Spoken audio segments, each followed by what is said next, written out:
ngir yombalal leen seen accès Dakar Buzz daal dinañ leen di indil application bi waaw kay jëlal sa téléphone dugg Play Store wala App Store daal di fay tapé Dakar Buzz nga gis flèche boobu di la indiquer installation bi nga daal di fay cliquer léegi jeex na yow mu amagul application bi dawal gaaw jël sa téléphone télécharger sa application Dakar Buzz sur Play Store wala App Store.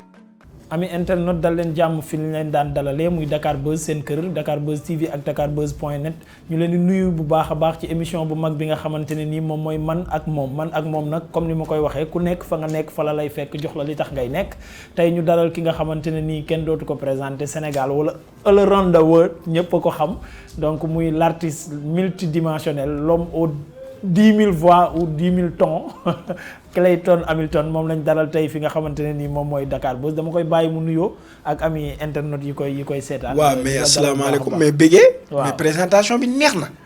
déggal non mais bii mosuma ko am. bii moom kërën-kërën dëgg. merci en tout cas maa ngi nuyu waa Dakar Buzz. maa ngi nuyu tous les amis internautes maa ngi nuyu waa Sénégal. nuyu sama collègue artistes yi. sant sama yaay. di nuyu sama. big up sama turandóor ki nga xamante ne moo waral ma ñëw Sénégal Alaaji Ibrahima Niass. waaw parce que man moom laa am te moo ma waral moo tax ma ñëwaat Sénégal de base. maa ngi nuyu ñëpp seen doom seen frère seen collègue seen soldat Sénégal Clayton Hamilton a ngi nii. ok Clayton Hamilton comme ni ngeen koy gisee le franco maliano sénégalo africano. globetrotter globetrotter comme ni mu koy waxee noonu ñu gën la xam comme jot nga ko wax sa tur dëggantaan di Baye Ibrahima Diabaté moom mooy sa nom xam nañ aussi que dootuñu yàgg ci présentation bi. vous avez un père malien mais d'une mère sénégalaise. dëgg la donc origine bi mën nañ wax africain la. voilà comme ni ma ko waxee ci présentation mais tur bi Clayton Hamilton parfois sax les gens dañuy am problème mu teg tur bi ci image bi. waaw gars yi xam nañ voix bi xam nañ kanam bi mais soo ne Clayton Hamilton gars yi sax dañuy réer parce que c'est tellement compliqué sa tur bi. loolu laa ci bëggoon mais lan lay signifier ak lan moo ko waral. non tur la rek. Lewis Hamilton xam ngeen Lewis Hamilton yàgg ngeen dégg ay Hamilton yu nekk ci àddina bi wala ay Clayton. soo sootaani film mënoo seetaan film te ci fin bi doo gis benn Clayton wala benn Hamilton. tur la rek comme benn Baba Ndiaye comme benn Modou Khoule comme benn Fatou. mais bon comme turu Ibrahima Niass moom laa jël te soo nekkee artiste lu nekk mën neen koo sànni ci sa der du ma jël sama turu sëriñ sama wasila sama ki ma bëgg ki ma nopp. man may ñëw di ko teg en avant ñi ci sànni lu ne donc ma jël Clayton Hamilton. d'accord tey jii bi nga duggee ci musique ba léegi su ma la waxoon nga retracé ko parce que carrière bi on a tendance que 20 ans wala 30 ans nga fi def parce que richesse bi mu àndal yépp mais soo ko doon retracé pour fàttali sénégalais yi fi nga jaar ba yegg si fii tey en quelques mots lan lay doon. damaa sob rek su ma la waxee ne depuis 2014 laa commencé musique. loolu bizarrement man ba ma ko waxee yenn nit ñi sax sama yaay sax ba ma ko waxee loolu dafa xippi xool ma. mu ne ma non c'est pas possible ma ne ko si depuis 2014 mu ne ma non mais c'est pas possible xoolal li nga def yépp. la même chose man ma ça va faire au moins 15 ans 20 ans ma ne ko mukk. ma ne ko mais chance bi ma yàlla may ci musique bi mooy peut-être que fi ma dooree la quoi en fait bon parce que man Medina Baye laa yaroo. fa laa commencé comme j'ai l'habitude de le dire tout le temps jàng alxuraan bi tajwid bi ak sikkar si ak tu vois donc loo xam nga loolu dina la may tuuti baat. xam nga guri gi ngay lekk ci jotaayu sikkar si ak tàngal bante fraîche xam nga donc bon voilà quoi. donc bon ci loolu laa dooree. donc après bon j'ai été footballeur. léegi maa ngi ci musique bi bon musique bi vraiment alhamdulilah parce que en peu de temps bi ma ci dugg yàlla boole na ma ak ay nit yoo xamante ne ay mag leen ci musique. boole ma ak ñoo xam ne itam duñu ay mag boole na ma ak ñëpp daal en fait. donc bon après xam nga rek petit à petit l'oiseau fait son nid. voilà tey jii nii jot nga ko wax mais ñu gis la tout le temps ci ay featuring lañ lay ëpp luñ lay gis. carrière bi macha allah suñu waxee individuellement. produits yi nga teg ci marché bi bëriwul. mais énormément de featuring lan moo waral loolu choix la ci yow wala tappa nit ñi ñoo la ko imposer ñoo lay solliciter de temps en temps. bon encore une fois le Sénégalais reste informel. Pourquoi? Parce que j'ai beaucoup plus de titres solo sur les plateformes que des featuring. Parce que j'ai fait des albums solo, j'en ai fait 2. Mais comme je dis, en fait, le Sénégalais ne prend pas en fait le temps de découvrir. Non mais deux albums. Solo. 6 ans. Solo. Oui, 6 ans. Oui. 2 albums solo nga am. Oui. C'est petit. Non, c'est pas petit. Ah bon, fii Sénégal ñun gars yi boo ne leen par exemple. Alors tu sais, nous en France. Oui. Parce qu'il faut savoir que je suis basé de France. Oui. Quand tu fais un Il faut album. rappeler aussi que Créteil nga commencé en France. C'est là où je suis né. Fala juddoo sax, je suis natif de Créteil. Ouais. Alors faut savoir qu'à la base quand je faisais de la musique dugguma ci musique rek def album. Man dama dugg ci musique di def ay mélodies pour ay artistes di bindal ay artistes après lañ ma ne Clé il faut que tu chantes. Ma dem Angleterre def sama premier album bi ma fa def foofu ça s'appelle comment? Il s'appelait Yes. C'est un album tout en anglais. Donc c'est pour tout ce qui était anglophone, tout ce qui était l'Angleterre. 2 ans après, je suis revenu en France. J'ai fait un album pour l'Afrique parce que j'ai dama am benn association boo xam ne pour dimbali ñi nekk ci région yi comme ay maire ak ay kii defal ay orphelinat creuser ay kii bon ay puits defal ay école. Donc j'ai fait un album li ma récolté ci loolu yëpp dama ko jël pour dugal ko ci ma association par rapport à voilà quoi di ma mën a tabax comme ay école ay patati patata li ma lay expliquer nii. Mais le truc c'est qu'il faut savoir que les 2 albums je les ai fait en un petit temps. En laps de temps. Maintenant il y a un autre album boo xamante ne xamu leen ko le temps que ma ñëw fii Sénégal le petit temps que j'ai fait au Sénégal j'ai fait un album avec Rosso. Donc en fait le problème c'est faire un album j'en ai fait et à l'heure actuelle où je te parle j'ai encore plus d'albums que j'ai gardé que li ma génneegul. Pour te faire comprendre. Mais le problème en est que les featuring quand tu viens au Sénégal tout le monde veut faire de la musique avec toi. dama ñëw Sénégal ñëw sama coin Roxu ñëw Medina Baye ñëwaat Dakar mais gars yi ku ci ne kañ de featuring et man problème bi ma am mooy xooluma nga nekk ku mag wala ku ndaw yow tu en sais quelque chose. ñu xam la wala ñàkk laa xam da nga ñëw ne ma Clé dama bëgg a def featuring ak yow. ma ne la ci taalal micro bi ñu dem. Donc problème bi les gens m'ont plus sollicité dans la musique que bàyyi ma jël ma def sama yëfu bopp xam nga da ngay comprendre. Donc bon voilà. Ok est-ce que du loolu mooy expliquer kon parce que musicalement Sénégal fii nii gisuñu la fi nga teg fi sa empreinte carrément su ma ko mënee waxee noonu. am na lu ñu jàpp ne des na. par rapport ak yeneen génération yi nga commencé ndool yenn boy yi ni ñu imposé woo ci industrie musicale bi. featuring yi la wala yow yaa amul temps bi carrément.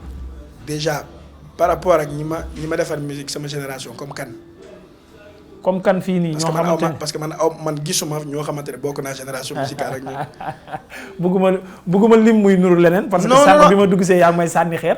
mais par exemple non on est ensemble ñun dañuy waxtaan. xam nga ñun fii amul sànni xeer. mën nga joxe exemple ñun duñ joxoñ kenn mais pour que man ma am repère.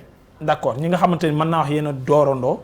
déjà man j'ai un problème pour ñu catégoriser la ci ban genre musical nga bokk. déjà regarde léegi balaa ngay tontu. waaw bàyyi ma notifier un bu ma teg ko de côté léegi tontu. non boobu faw nga leeralal ma ko d'abord. mais en fait gis nga xam lan moo neex ci musique. sama yaay daf ma yàgg wax benn affaire ma ne ma Mambaye. essaye toujours de prendre l'information de maîtriser le sujet boo maîtriser wul rek. soo ci waxee da ngay réer. Pas par rapport ak ñii de mais par rapport à te faire comprendre que li ma def ci musique sénégalais yi ñoo jëlu temps xam ko pour dugg ci biir ba xam li ma def mais su dee marqué empreinte ni ma marqué empreinte amul kenn ci sama génération ak ñi ma fi njëkk ku ko def et preuve en est que tu ne le sais pas te tey dinaa la ci xamal lu bëri. Vas-y raconte-moi balaa ma ci dugg parce que par exemple tey Clayton Hamilton man su ma nekkoon producteur je n'ose pas jël la ne dama lay yóbbu ci salle bu mag fii Sénégal parce que damay jàpp ne damay daal. tu sais pourquoi.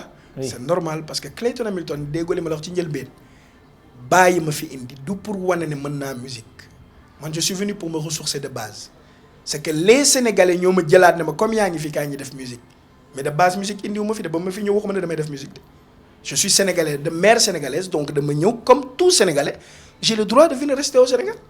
D'accord concrètement alors ci loolu rek nga yam gisuñu loolu parce que ñun gis nañ la ngay way gis nañ la ngay def ay featuring. xanaa déggoo li ma la. dégg naa la mais xam nga bu fekkoon Baye rek moo la fi indi da ngay yem par exemple Medina Baye. déedéet. alors pourquoi ngay def musique fii. mais mooy li ma lay expliquer de base je suis un sénégalais. alors en plus. Sénégalais bu ñu yëngu ci musique ku ne. dina am yéene sa réew dem ci kaw comme ay Mali comme ay Cameroun comme ay Côte d'Ivoire comme ñi gars yëpp rawee ci musique. waaw ñoom ñëpp yow soo ñëwee nga nekk acteur boo xamante ne ci àddina bi tu as eu un rôle à jouer soo ñëwee fii soo gisee nga mën leen jàppale dañ leen ma ne la yow miy toog. waaw am na ñoo xamante ne xam nga leen la yow ni ñëw neen ma laaj ma featuring te pourtant ñoom mënuñ feesal sax.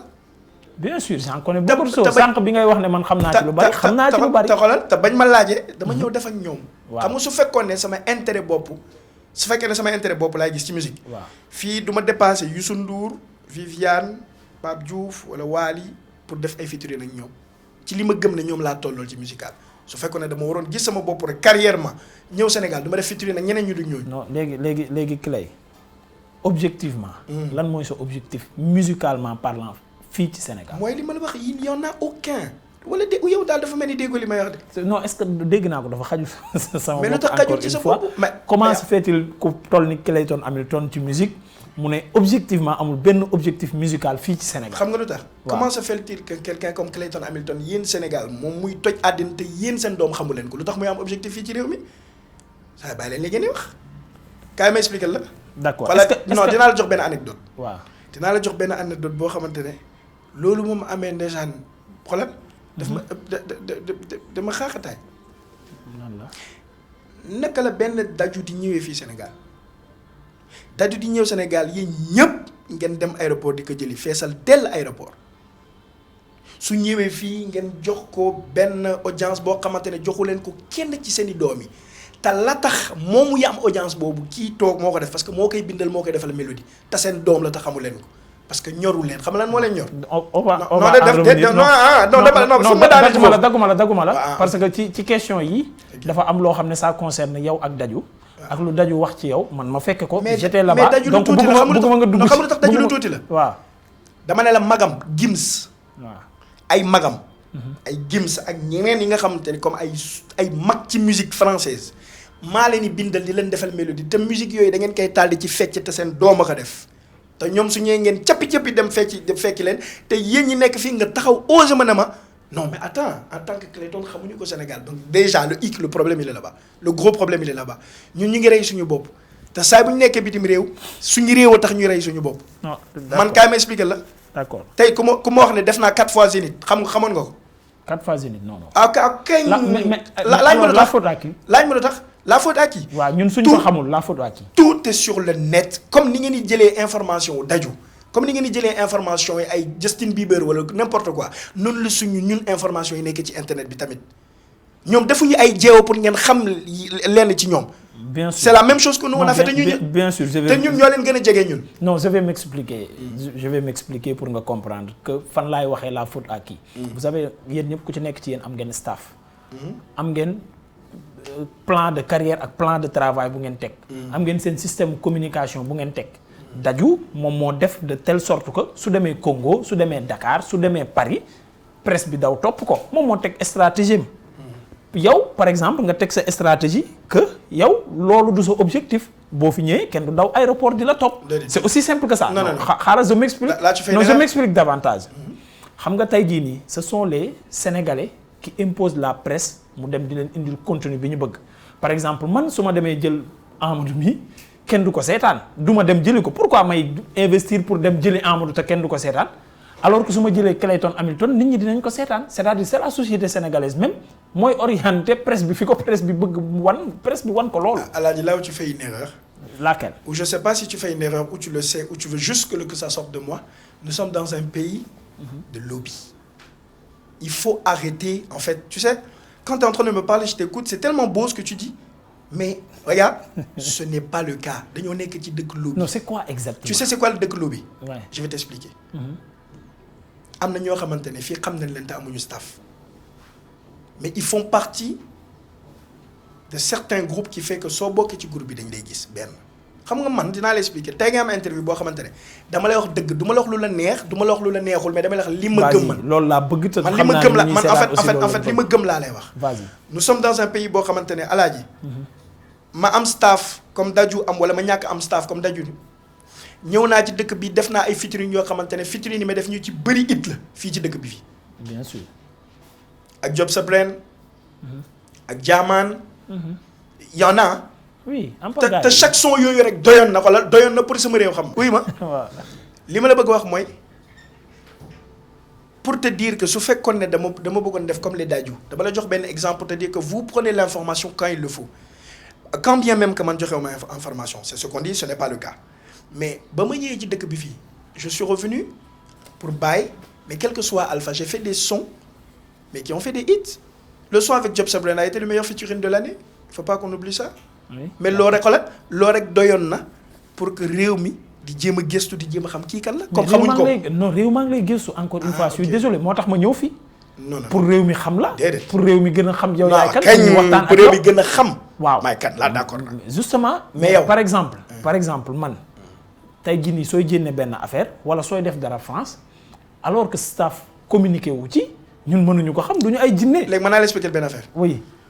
Donc tu es en train de me prouver l'incapacité en fait des gens qui sont au Sénégal. Parce que comment je peux sortir un son et que je fais de la même manière que je le sors en France, Hollande, États-Unis, Allemagne, toute l'Europe est tenue informée au même moment. Vous les Sénégalais, vous êtes informés au même moment de ce qui se passe dans le monde. Mais li leen neex yéen ngeen di jël information pour teg ko. Mais ne dites pas que nous ne donnons pas l'information. Dama ne la ñi ëpp structure parce que su fekkee ne structure rek la ñi ëpp structure man sama réew laa gën a bëgg feneen faalewuma feneen man sama Sénégal moo ma ñor mais nag dëgg ji dañ koy wax. La structure le professionnalisme il y a énormément de professionnalisme ici. moo tax du ma def comparaison ak Europe mais si tu me dis que vous pouvez pas savoir or que vous êtes au courant de li xew Russie.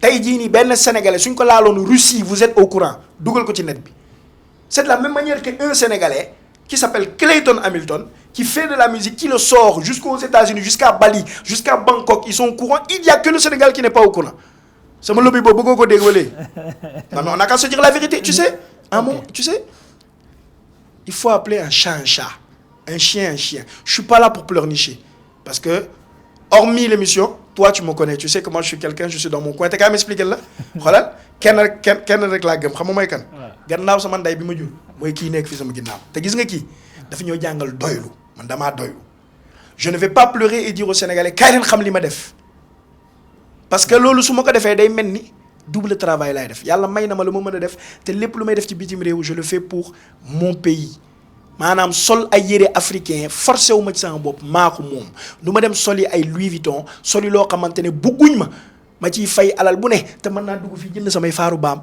jënd samay jëllaaba dugg naa Bercy sol sama cuub sol parce que loolu ba ma koy def defu moon pour wane drapeau Sénégal de parce que indi ma fa drapeau Sénégal man la ma doon ak la ma gëm ne en tout cas moom lañ ma nàmpal moom laay woyee fépp léegi nag yéen ngeen xam ko ngeen ñàkk koo xam ngeen publier ko ngeen ñàkk ko publier la ne maa ngi koy def sama kàttan maa ngi sama kéemtulaay kàttan maa ngi koy def. ok c'est ça. d'accord maintenant pour ñu jënd ci chapitre boobu. sénégalais yi nga xamal ñu leneen loo xamante ne nii à notre grande surprise man fa laa nekkoon jour bi ko daju di wax. ci récemment bi muy mujjee ñëw Sénégal. on lui posait la question ban featuring la bëgg a def fii Sénégal mu ne featuring moom de rêve yow la. lan la def ndax déggoon nga wax ji déjà ak wax jooju lan la def. balaa ñuy dugg seen relation. mooy li ma lay expliquer wax ci bay daju di wax loolu man maa ngi demoon enfin daju dafa def interview bi boobaa ngi ci avion bi. léegi dama wàcc Lyon parce que dama amoon concert Saint-Étienne. gis sama téléphone di sonné ba ma dugalee sama puce plus de 3000 messages ma ne waa ba jàmm ba duñ ma annoncé ne kenn gaañu na wala xam nga rek. tiit. ku nekk envoyé ma même vidéo bi même passage bi sama xol bi métti lu tax mu métti peut-être contentement la waroon nekk. wala fierté non du fierté xam nga lu tax du fierté. doo ñëw sama réew fekk ma sama réew nga poser question bu doy waar nga ne xaw ma ndax xam ngeen ko fa la leen daju saagee en premier. fale leen daju dafa leen saaga yi ñëpp taxamu leen ko te loolu dafa ma métti parce que nee naa ko laal Sénégal rek laal ma te ni mu ko waxee nii su newoon keneen muy doxee mbagg ci mbedd mais alaaji daju c'est mon petit frère ba may commencé yi def ay mélodie pour daju lu tey xoolal balaa daju di ñëw xoolal daju avant que daju di musique daju daf ma naan fekk bi fi ma dëkk crété yi ñi ànd di football ak samay rakk wala ñuy kii magam Gims dama ko doon defal ay mélodie ba tey jii may wax ak yow des grands ñoo xam ne ci àddina bi maa ngi leen ñuy defal ay mélodie ne pat toogaat fii te maa jàkkaarloo ak yow te ba léegi dama ci xuus parce que loolu bugguma mu tax sénégalais respecté ma dama bëgg ñu respecté ma ci la tax ma def mais li ma métti mooy daju du juggi fële ñëw ba sama dëkk ñëw ne je ne sais pas si vous le connaissez Clayton loolu dafa garaaw dafa ñaaw. non mais ba mu waxee loolu tontu nañ ko wax nañ ko xam nañ ko. bu baax mais xamu leen ma nag. non man ba mu waxee loolu. non yow xam nga ma non yow xam nga ma. waaw mais ñeen toogoon foofu yëpp naan xam nga xamuñu ma. non damay wax dëgg ji te dee ñëw ma fi pour wax la loo xamante ne day neex wala dañuy kii pour ñu naan ndeysaan déedéet dama ne la. boobu xamuñu ma. li ma la wax dafa leer naa ñi. d'accord moo tax nag te li tax daaju ne je sais pas si vous le connaissez su daaju gisoon ne waa Sénégal yi ngi def seen wareef wala yëkkati seen doom du ñëw ne je sais pas si vous le connaissez. parce que yow doo dem Congo def interview wala man may dem Congo ma ñëw ne je sais pas si vous connaissez un gars qui s'appelle Dadju qui est fort fallait leen Dadju saaga en première fois te loolu daf ma métti. d'accord d'accord maintenant léegi lan la ban sentiment nga ci am au-delà de lii lépp li mu wax yëpp le fait que mu ñëw ba fii mu wax ne featuring de rêve yow la et tenté ngeen ko une fois mais temps bi mayu leen ko woon. ok Dadju on a fait des featuring. déggoo léegi xanaa déggoo li mu wax ci interview bi on en a fait mais il n'est pas sorti malheureusement. c'est ça qu'il a dit ouais c'est exactement ça. jotul jënn vous avez fait mais jotul jënn. mais te son bi sax fuité na mu ngi ci internet bi bu yàgg. son bi fuité na c'est que quand il te parle officiellement. oui mais son bi fuité na bu yàgg. d'accord son baa ngi ci internet. te gis nga gars yi ma expliqué la benn affaire te lépp lu ma mënti def muy pour Gims muy pour Dadju muy pour artiste whatever bu mënti toll ay Sean Paul ay Busta Rhymes ay ñoom ñëpp Sénégal laa fay teewal. te su ma koy def sama réew a tax ma koy def. maintenant léegi li nga fi wax nii yëpp. yow gisoo ne am nga ci benn part de responsabilité daal. man pour ñu couleur loolu. kon de grave. gisoo ci benn part de responsabilité kon de maa tey. part de responsabilité bu ma ci mënta am rek maa tey. non tey am naa gan ami internet. tey Clayton Hamilton laa dalal quoi am naa gan. non mais Alaaji je te dis la vérité sa waay du man nangoo ñëw sama réew di gën a def ay jeewoo di gën a rey sama bopp di gën Alaaji il faut pas oublier une chose fi ma jógee dafa sori de Alaaji fi ma jógee ci musique dafa sori xam nga sànq da nga wax benn wax bu importance nga ne yow ak ñi nga bokk ak génération amul kenn ku ma bokkal génération ci musique amul kenn kuy musique fii nii te mu def li ma def ci musique. non mais ñun xam nga 2014 lañ jàpp ne si nga démarré suñuy wax ñu fi commencé ci année yooyu noonu. non kaay ma expliquer la. waaw kaay ma expliquer la dama ne la. waaw Baye Niass mooy caat ci këram mooy caat ci kër gi waaye lam def kenn defu ko ci kër gi loolu da ngeen koy respecté tamit. léegi nag c'est pas parce que c'est 2014 bëgguma woon ñu àgg foofu mais il faut que ma expliquer la man tamit. expliquer ma. en 2014 ñun officiellement ci lañ jàpp ne si nga commencé musique. yow. non mais parce que loolu la ñuy gis ci sa biographie loolu la ñuy gis ci say nettali loolu la ñuy gis ci sa histoire. samay nettali mais dugg leen ci internet bi ba xam. non en 2014 yow ban année nga commencé d'ailleurs. déet. sànq wax nga ko fii say commencement wax bi ma lay wax nga ne créé en 2014. d'accord loolu nga commencé. officiellement. voilà peut-être daan nga woy ba nga nekkee xale ba ngay doog a judd mais officiellement 2014 nga commencé. yaa ngi sànni xeer. dama lay maintenant en 2014 ñun suñuy lim génération bi nga fi bokkal musique. mooy kan. et surtout suñu lay catégorie ci musique bi nga xamante ne peut-être hip hop la wala R&B wala naa nga. mais li may def ko musique sax xamoo ko. non li ngay def kat yow da nga koo xam. man sànq laaj naa la ban genre musical ngay def yow ndax mënoo ko xam. ankay. non ki lay tey nga woy njaago bu subaa tukulóor ginnaaw waati suba R&B ginnaaw waati suba hip hop ginnaaw waati suba nga ñëw defaat soul woot musique. léegi loolu musique ngay def nu mu tudd loolu. la musique tout simplement. waaw justement moo tax ma ne la catégorie musique bi ñu lay boole. amul catégorie musique mais amul catégorie musique la. d'accord nit ñi la mën a booleel fii Sénégal. kañ way waaw kañ baay. yaa ngi soog a wax ma àggali phrase bi. non déet non parce que déet soo waxee loo xam ne comprendre ma ko man je suis un français excusez-moi monsieur soo ma waxee loo xam ne comprendre ma ko man dama lay interpeller. Akhlou Brick. waaw Ngaaka Blindé. waaw Dip Doundou Guiss. ñooñu mën nañoo wax ne say catégorie la. non amaana ñoom ba ñu musique ñoom a njëkk musique sax ñoom. amaana ñoom commencé en 2014 amaana commencé nañ avant je sais pas. pas tellement ci temps de 10 génération ci intervalle boobu la. ok voilà ñoom gis nañ tey jii fii lu ñu wane Sénégal wala lu ñu def Sénégal c'est-à-dire loolu lañ am problème ak yow te yow nee nga sénégalais nga tu te réclames sénégalais. alors pourquoi pas nga def la même chose comme ñoom. y a une chose qu'il faut pas que tu oublies mon frère de base. J'ai pas démarré ma carrière au Sénégal j'ai démarré ma carrière en Europe. Vous avez du mal à l'accepter mais je suis un artiste de l'Occident. 2 il faut pas oublier quelque chose regarde. Ma mère est sénégalaise mais mon père est malien et ça tu le mets aussi entre parenthèses maa tànnal sama bopp Sénégal parce que sama yaay moo ma yar te gannaaw yar bi ma sama yaay yar Baye Niass laa fi am déggoo li ma la wax de. moo tax ma ne tu te réclames artiste sénégalais. loolu non je me réclame pas artiste sénégalais. Je suis sénégalais. Quand je suis en Europe on me dit artiste français oui d'origine sénégalaise et malienne aussi. Alors tu es artiste sénégalais oui ou non? Mais tu sais là je commence à avoir un problème. C'est quoi le problème? C'est soit tu ne comprends pas ma phrase ou tu veux m'amener dans un mood que je comprends pas. Écoute bien ma phrase. Ouais. J'ai commencé la musique en Europe. Oui. Aujourd'hui, mes statistiques ne sont pas au Sénégal, ils sont en Europe. Mais je suis d'origine malienne et sénégalaise. Réponds à cette question. D'accord. Mënuma oote sama bopp comme benn artiste comme Ngaaka Blindé wala comme benn Dip wala comme benn One Lyrical wala ñoom c'est des artistes du Sénégal, natifs du Sénégal. Moi je suis pas un artiste du Sénégal. Je repose la question. Sama problème du foo juddoo. Sama problème du fooy defee musique bi. Comme si sportivement laa la koy expliquer comme jot ngaa football di nga neex a expliquer. Bon comme jot naa football. Koulibaly il est natif né en France comme yow. Mais il joue dans l'équipe nationale du Sénégal. Il est footballeur sénégalais pour que mooy ñu gën ko comprendre bu ñu wax sax il est dans l'équipe. Il est footballeur sénégalais. Alors maintenant donc si on moi ma logique, question est-ce que si on doit vous êtes logique, artiste sénégalais? Non, déjà là, oui ou non? Là tu as fait une erreur. Oui. Tu as fait une très grosse erreur. C'est laquelle? Parce que li nga ma wax ni c'est ce que je t'explique depuis tout à l'heure. Koulibaly, il est natif de France.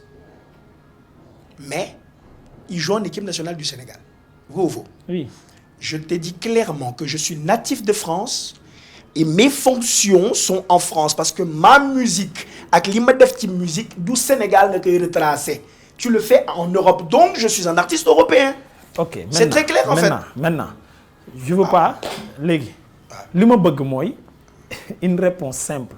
Monsieur Clayton artiste sénégalais nga waaw wala déet loolu c'est simple. Tu sais ça me fait mal. Non c'est que man j'arrive pas à te comprendre quand tu me dis natif ña tu fais à la française oui parce que je fais ceci je fais ça mais est-ce que Sénégal ngay représente musicalement oui ou non? Excusez-moi monsieur, respectez mon pays comment vous parlez là. Moi je suis plus que français que vous, je vous rappelle. C'est bien. Regarde, je vais te répondre encore la même chose en espérant que tu vas comprendre cette fois-ci. D'accord, espérons. Un artiste J'espère sénégalais. Que vous allez comprendre vous aussi. Ils ont compris depuis le début en fait. Là tu es le seul qui n'a pas compris. Ah bon? Oui. Demande-moi pourquoi. Regarde. Foucault, vas-y. Je suis natif de France. Mets ça de côté parce que l'autre moi l'a dérangé. Non, déranger. Non, quand je dis déranger, c'est ma question. Mais il faut que moi intéresse parce que ça, c'est la base de la réponse. Parce que là, c'est origine. Je veux savoir. Non, c'est mes origines sénégalaises. Non, artiste réew nga. C'est-à-dire tey jii su ñëwoon compétition internationale dafa am. moom laa la tontu nag drapeau ngay gàddu. mais mooy li ma la expliquer. fépp fu ma mënti dem ci àddina bi drapeau Sénégal pour wane samay origine là mais je suis un artiste européen wax ji leer naa la. artiste européen nga doo artiste sénégalais. bon gis nga yow en fait kaay ma expliquer la. ah non attends non toi tu as un vrai problème. soo demee sooy représenter drapeau nga sérieux problème nga laaj ma lu tax. lan la en fait da nga ma bëgg waxloo ne du ma artiste sénégalais da nga bëgg ñu sànni ma xeer du ma artiste sénégalais. Non parce que maa ngi soo comprendre li nga bëgg duma artiste sénégalais.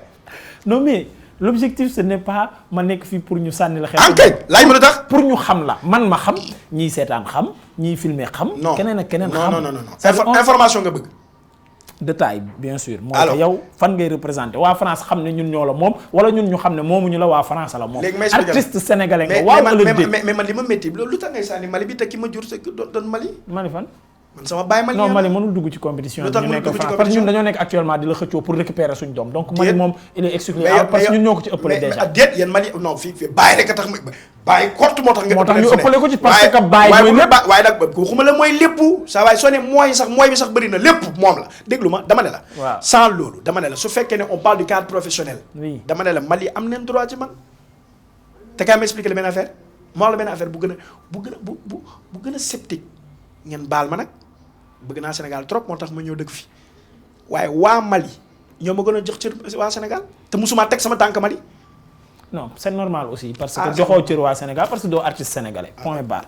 Maintenant on continue si yeneen question yi. ngir yombalal leen seen accès Dakar Buzz daal dinañ leen di indil application bi waaw kay jëlal sa téléphone dugg Play Store wala App Store daal di fay tapé Dakar Buzz nga gis sa flèche boobu di la indiquer installation bi nga daal di fay cliquer. léegi jeex na am nga sa application Dakar Buzz ci sa biir téléphone saa soo fa duggee rek mën na am bépp xibaar boo soxla moo xam diine tàggat yaram fait divers people politique wala société ak it tamit ay entretien yu mucc ayib. yow mu amagul application bi dawal gaaw jël sa téléphone télécharger sa application Dakar Buzz sur Play Store wala